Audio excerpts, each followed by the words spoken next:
ओम शांति। 6 नवंबर 1987 की अव्यक्त वाणी में अव्यक्त बाप दादा ने बताया है, निरंतर सेवाधारी बनने का साधन 4 प्रकार की सेवाएं। निरंतर सेवाधारी बनने का साधन 4 प्रकार की सेवाएं। आशीर्वादों की झोलियां भरने वाले विधाता वरदाता बाप दादा अपने सेवाधारी बच्चों का सेवा का चार्ट देखकर बोले, आज विश्व कल्याणकारी विश्व सेवाधारी बाप अपने विश्व सेवाधारी सहयोगी सर्व बच्चों को देख रहे थे कि हर एक बच्चा निरंतर सहज योगी के साथ साथ निरंतर सेवाधारी कहाँ तक बने हैं, क्योंकि याद और सेवा दोनों का बैलेंस सदा ब्राह्मण जीवन में बाप दादा और सर्वश्रेष्ठ ब्राह्मण आत्माओं द्वारा ब्लेसिंग का पात्र बनाता है। इस संगम युग पर ही ब्राह्मण जीवन में परमात्मा आशीर्वादें और ब्राह्मण जीवन की ब्राह्मण परिवार की आशीर्वादें प्राप्त होती है। इसलिए इस छोटी सी जीवन में सर्व प्राप्तियां और सदा काल की प्राप्तियां सहज होती है। इस संगम युग को विशेष ब्लेसिंग युग कह सकते हैं, इसलिए ही इस युग को महान युग कहते हैं। स्वयं बाप हर श्रेष्ठ कर्म, हर श्रेष्ठ संकल्प के आधार पर हर ब्राह्मण बच्चे को हर समय दिल से आशीर्वाद देते रहते हैं। यह ब्राह्मण जीवन परमात्मा आशीर्वाद के पालना से वृद्धि को प्राप्त होने वाली जीवन है। भोलानाथ बाप सर्व आशीर्वाद की झोलियां खुले दिल से बच्चों को दे रहे हैं, लेकिन यह सर्व आशीर्वाद लेने का आधार याद और सेवा का बैलेंस है। अगर निरंतर योगी हैं तो साथ साथ निरंतर सेवाधारी भी हैं। सेवा का महत्व सदा बुद्धि में रहता है।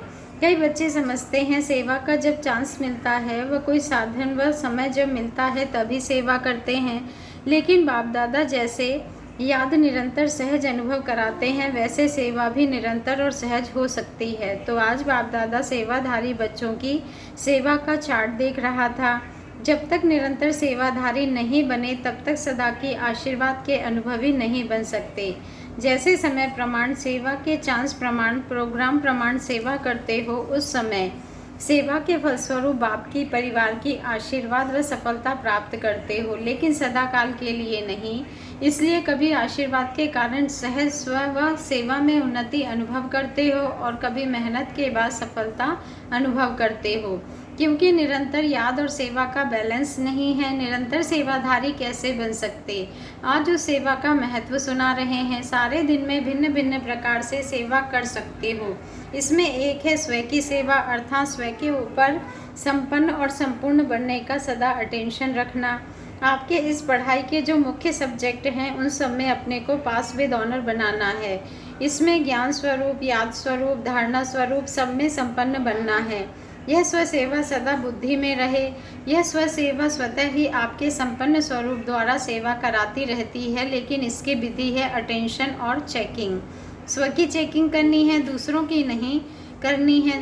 दूसरी है विश्व सेवा, जो भिन्न भिन्न साधनों द्वारा भिन्न भिन्न विधि से वाणी द्वारा व संबंध संपर्क द्वारा करते हो। यह तो सब अच्छी तरह से जानते हैं। तीसरी है यज्ञ सेवा, जो तन और धन द्वारा कर रहे हो। चौथी है मनसा सेवा, अपनी शुभ भावना, शुभ कामना, श्रेष्ठ वृत्ति, श्रेष्ठ वाइब्रेशन द्वारा किसी भी स्थान पर रहते हुए अनेक आत्माओं की सेवा कर सकते हो। इसकी विधि है लाइट हाउस, माइट हाउस बनना। लाइट हाउस एक ही स्थान पर स्थित होते दूर दूर की सेवा करते हैं। ऐसे आप सभी एक स्थान पर होते अनेकों की सेवा अर्थ निमित्त बन सकते हो। इतना शक्तियों का खजाना जमा है तो सहज कर सकते हो। इसमें स्थूल साधन व चांस व समय की प्रॉब्लम नहीं है, सिर्फ लाइट माइट से संपन्न बनने की आवश्यकता है। सदा मन बुद्धि व्यर्थ सोचने से मुक्त होना चाहिए। मन मना भव के मंत्र का सहज स्वरूप होना चाहिए। यह चारों प्रकार की सेवा क्या निरंतर सेवाधारी नहीं बना सकती? चारों ही सेवाओं में से हर समय कोई ना कोई सेवा करते रहो तो सहज निरंतर सेवाधारी बन जाएंगे, और निरंतर सेवाओं पर उपस्थित होने के कारण, सदा बिजी रहने के कारण सहज मायाजीत बन जाएंगे। चारों ही सेवाओं में से जिस समय जो सेवा कर सकते हो वह करो, लेकिन सेवा में 1 सेकंड भी वंचित नहीं रहो। आज 24 घंटे सेवाधारी बनना है, 8 घंटे के योगी व सेवाधारी नहीं, लेकिन निरंतर सेवाधारी। सहज है ना? और नहीं तो स्व की सेवा तो अच्छी है, जिस समय जो चांस मिले वह सेवा कर सकते हो। कई बच्चे शरीर के कारण व समय न मिलने के कारण समझते हैं कि हम तो सेवा कर नहीं सकते हैं, लेकिन अगर 4 ही सेवाओं में से कोई भी सेवा में विधि पूर्वक बिजी रहते हो तो सेवा के सब्जेक्ट्स में मार्क्स जमा होती जाती है और यह मिले हुए नंबर अंक फाइनल रिजल्ट में जमा हो जाएंगे।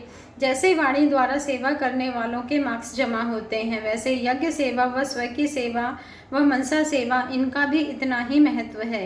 इनके भी इतने नंबर जमा होंगे। इस प्रकार की सेवा के नंबर इतने ही हैं, लेकिन जो चारों ही प्रकार की सेवा करते उनके उतने नंबर जमा होते। जो 1 व 2 प्रकार की सेवा करते उसके नंबर उस अनुसार जमा होते। फिर भी अगर 4 प्रकार की नहीं कर सकते, 2 प्रकार की कर सकते हैं तो भी निरंतर सेवाधारी हैं, तो निरंतर के कारण नंबर बढ़ जाते हैं। इसलिए ब्राह्मण जीवन अर्थात निरंतर सेवाधारी सहजयोगी।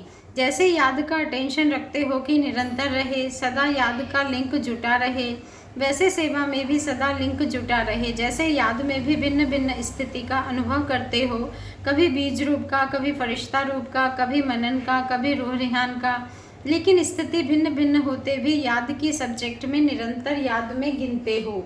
ऐसे यह भिन्न भिन्न सेवा का रूप हो, लेकिन सेवा के बिना जीवन नहीं। श्वासोश्वास याद और श्वासोश्वास सेवा हो, इसको कहते हैं बैलेंस। तब ही हर समय ब्लेसिंग प्राप्त होने का अनुभव सदा करते रहेंगे और दिल से सदा स्वतः ही यह आवाज़ निकलेगा कि आशीर्वादों से पल रहे हैं, आशीर्वाद से उड़ती कला के अनुभव से उड़ रहे हैं। मेहनत से, युद्ध से छूट जाएंगे, क्या, क्यों, कैसे, इन प्रश्नों से मुक्त हो सदा प्रसन्न रहेंगे। सफलता सदा जन्म सिद्ध अधिकार के रूप में अनुभव करते रहेंगे। पता नहीं क्या होगा, सफलता होगी व नहीं होगी, पता नहीं हम आगे चल सकेंगे व नहीं चल सकेंगे, यह पता नहीं का संकल्प परिवर्तन हो, मास्टर त्रिकालदर्शी स्थिति का अनुभव करेंगे। विजय हुई पड़ी है, यह निश्चय नशा सदा अनुभव होगा। यह ब्लेसिंग की निशानियां हैं, समझा।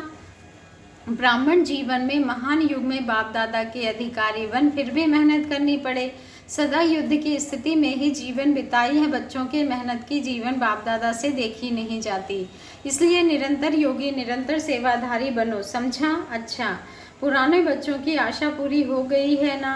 पानी की सेवा, बाबा कहते हैं पानी की सेवा करने वाले सेवाधारी बच्चों को आफरीन है, शाबाश है। जो बच्चे जो अनेक बच्चों की आशाओं को पूर्ण करने में दिन रात लगे हुए हैं, दिन रात सहयोगी हैं, निद्रा जीत भी बन गए तो प्रकृति जीत भी बन गए। तो मधुबन के सेवाधारियों को चाहे प्लान बनाने वाले, चाहे पानी लाने वाले, चाहे आराम से रिसीव करने वाले, भोजन समय पर तैयार करने वाले, जो भी भिन्न भिन्न सेवा के निमित्त हैं, उन सबको थैंक्स देना। बाप दादा तो दे ही रहे हैं, दुनिया पानी पानी करके चिल्ला रही है और बाप के बच्चे कितना सहज कार्य चला रहे हैं।